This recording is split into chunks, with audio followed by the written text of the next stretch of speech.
love. Welcome back to another episode of Rollerset to Mindset. I'm your host, Angela B. Fuller, master hairstylist turned certified life coach. Today, I got a juicy topic lined up for you that I am excited to talk about.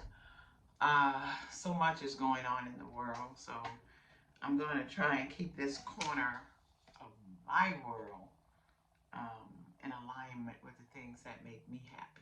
So I'm going to just try it. I'm going to stick with that. But before I dive in, I got a pop question for you because that's just what we do over here at Rollerset to Mindset. I want to ask you a question about your dream life because I know I am not the only one who have dreams, goals, and aspirations of how I want my life to unfold along my journey, starting here, starting now, and moving forward. And I want to know if you think that if you just dream your life, that it will happen. Are you the type of person, are you the type of entrepreneur or individual out there who believe that as long as you can dream it, you can achieve it without putting certain things in place? Because I know there's a huge school of thought that says that we can have anything we want if we put our focus on it. We can manifest it if we affirm it every day, if we can see it with our mind's eye, with our third eye, we can call it forth, you know, and the universe will respond. And listen, I'm not mocking any of that because I do believe in the power of positive thinking. I believe in the power of affirmation and affirming a thing. But when it comes to developing your brand, developing your business, developing your followers, your clientele, how do you go about doing that? Because there's so much information out here telling us what we can do. And believe me, I have tried them all. But the one thing I have found is that there are certain things that just have to be put in place in order to move the needle. One thing I know for sure is consistency makes all the difference in the world. And right up there with consistency are three things that I have found to be true for me. And I want to share them with you, get your spin on it, and hopefully offer some insight for any entrepreneur out there particularly in the beauty industry, because that is my jam. After being a hairstylist for the past 30 years, listen, and a certified transformation coach within the recent 5 years, I know we all are out here trying to have impact, trying to change lives. So, three things I've started to pay a bit more attention to. And the first thing is this.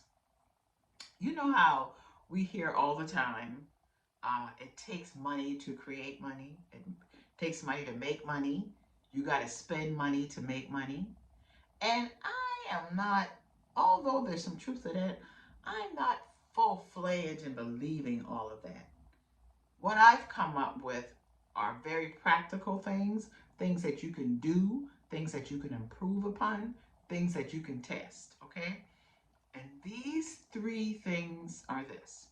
First of all, I believe that we have to be clear about the problem that we are solving for our particular audience.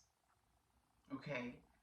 Clarity is very important because without it, listen, you'll be chasing your tail. You'll be spinning around trying to create and solve, and you don't even know what you're solving. So I believe that the first thing is we must be clear on the problem that we are trying to solve for our particular audience.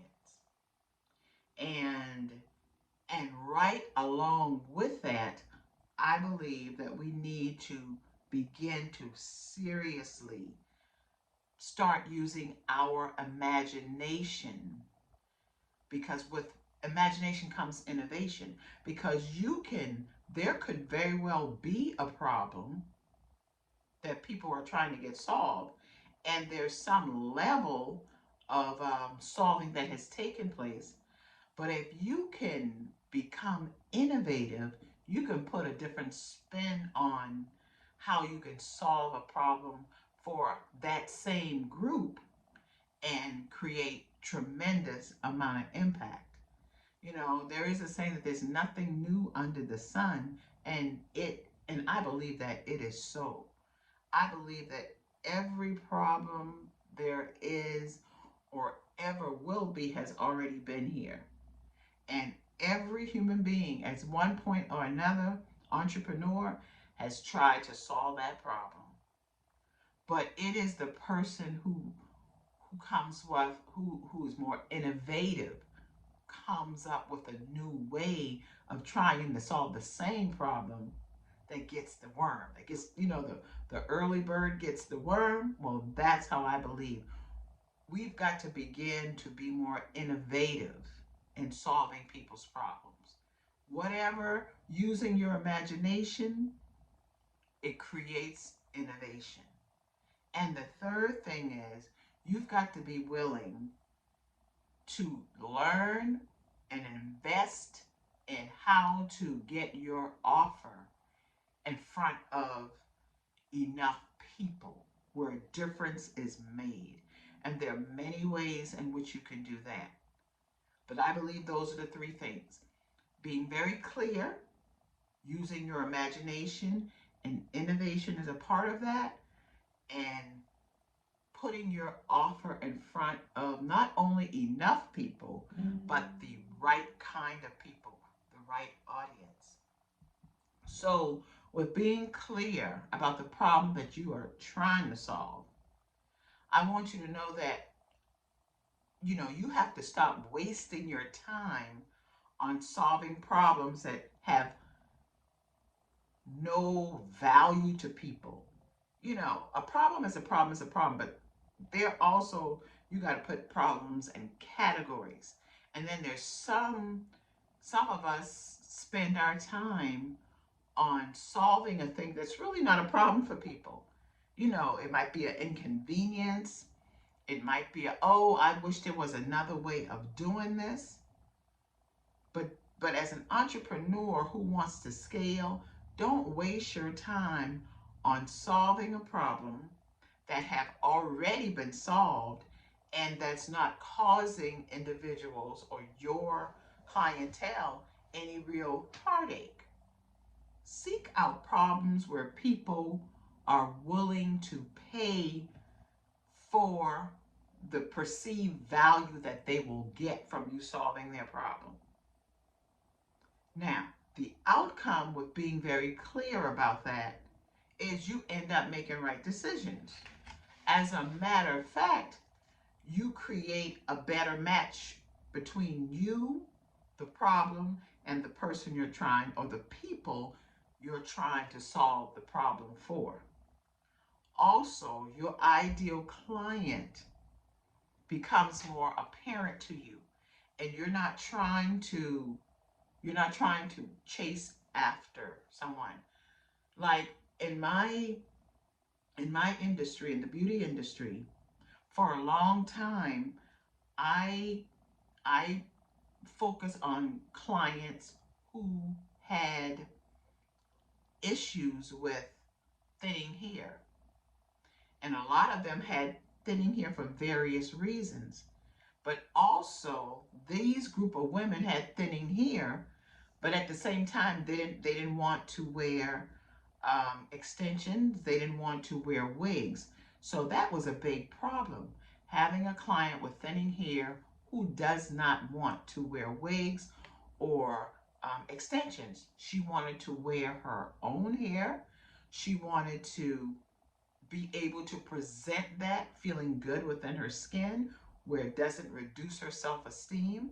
So that was a problem I was willing to solve. That was a problem with high perceived value. That was a problem that women were willing to pay whatever it took. So, guess what? I went to work in solving that problem. So, it was a great alignment between my client, the problem, and me. It was a perfect fit. And guess what? I got the job done because I became very clear on the problem that I was solving. And it allowed me, when you are clear in the problem that you are trying to solve, it allows you to create the right framework so that you are in constant alignment. You're not veering off to the right or to the left. You are in constant alignment with the answers to the problems that you are trying to solve. Also, it allowed me to work really, really hard to gain feedback from those that I was serving and solving the problem for. They were willing to give me feedback. In other words, we sometimes have to create a partnership between us and our clients. And with their feedback, guess what? We both win. It allowed me to improve upon what I was doing. It allowed me to really seek out different products, different techniques that was going to create the end result. It allowed me to keep track of things, and it allowed me to reflect on what I was doing, and it allowed me to course correct and take more immediate intentional action. It was always a win-win situation because I wasn't just doing this by myself. Sometimes we got to get our client involved if we want to create the best possible outcome with the highest perception of value. Not only perception of value, but the highest delivery of value. We've got to create a partnership between ourselves and our clientele. Now, when it comes to imagination, though, that's a tricky one because, see, the thing about imagination, it it can sometimes involve you bringing all of your past experience into your creation. And then sometimes what that leads to is, instead of us really solving that problem for ourselves, for our clients, we, if we're not careful, we'll find that we are solving a problem for ourselves as opposed to our clients. And that's not what we want to do. We want to bring to the marketplace answers and solutions that our clients are looking for, because they don't care about what we want. They care about what they want, and they care about you bringing them, providing them, eliminating the problem that they have. So using our imagination can be a little tricky, but when we use our imagination, it allows us to create more. It allows us to sometimes think outside the box. I sometimes like to refer to my imagination as my superpower because it forces me to think beyond my average. You know, it forces me to think outside the box. It forces me to um to take into high consideration what is it that my client really, really want. And then once my imagination kicks in, it allows me to be more creative. It allows me to take a greater risk because, and then it also allows more ideas to float in. It allows me to take what I know, and it allows me to take into consideration what I don't know to create a whole nother outcome. And so, how do we make this happen? How do we use our imagination to create the best possible outcome for our clients? You know what we do? We do it by simply asking the question. See, a lot of us get stuck and think that we have to be the expert And of course, experts don't ask questions, experts have all the answers. But that's not true because sometimes expert can have all the wrong answers. You know, there's a difference in having the right answers for the right people versus having answers for the wrong people.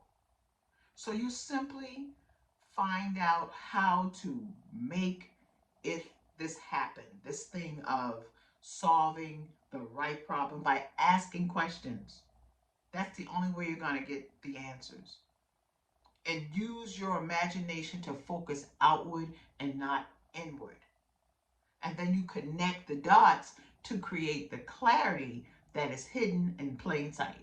Because sometimes that's what's happened. Our answers hidden from us right in plain sight because we refuse to expand our minds. We sometimes refuse to think outside the box. Okay? And the next thing you want to consider is your offer. Putting your offer in front of enough people. If you are an individual, an entrepreneur in this beauty industry, working on scaling your business, you can't be shy about letting people know what you have available. Understand that people will buy your offer for their transformation. It sometimes it doesn't have anything to necessarily do with your offer. They're willing to pay for the transformation. So always keep that in mind. People buy your offer for the transformation that you are offering. And when you truly understand that, you become clear, you use your imagination, and you get your offer in front of as many people as you can using many different modalities as you can. You know, their transformation in their mind is more important, much more valuable than the price of money that you are asking for. If you can show your client or a clientele that you're going after that what you have to offer is the transformation, what you have is the answer to the question that they have, you have the answer to the problem that they are having, I guarantee you they will be willing to pay for the value that they perceive about that transformation. It has never failed me. So, what am I saying? I'm saying it's time to get in the offering game. It's time for us to make more offers. Sometimes you can create an offer once you've done your research on your clientele, on your audience. You can create offers based upon what those findings show you. And when they start to scream that it's what they want, then you go out and you put your offer using many different modalities as you can. You advertise, you do pop ups, you put information on social media, you go live, you put out heavy duty content, you go on someone else's podcast. Make yourself available. Don't wait for the clientele to come to you. You go out and you greet it, because when you go out and you go out with the idea of I've got it, I've got the answer to your problem, here I am, try me, make some noise, create some activity and excitement around your brand, around what you have to offer, and it will surprise you what happens with that when you take the initiative to put yourself out there. You've got to understand that you are the brand. You are the brand that they are looking for. And you must be so good at that that they can't stop talking about you. They can't stop talking about the problems that you have solved for them. And the next thing you know, you are scaling. You are flying high on that red carpet, that magic carpet. It's just waiting for you. And I think when we start to truly, truly believe in ourselves, not just a fairy tale belief, but a belief that is backed by having done the work, there's nothing that can stop you. So, my question is, what are you waiting for? What are you waiting? Why are you waiting? What's stopping you from creating the life that you want? I'm encouraging you to dream it. I'm encouraging you to get clear about this problem you are solving for your audience. I'm encouraging you to use your imagination and innovation to make that happen. And I'm encouraging you to make as many offers as you can and put those offers in front of as many people who fit your profile as you can. Scale your business and then take your ride on your magic carpet. And when you ride on the magic carpet, how about ring me up so we can all just travel together? All right, I'll talk with you guys soon. I love you so much. Talk to you soon, okay? Bye. Bye bye.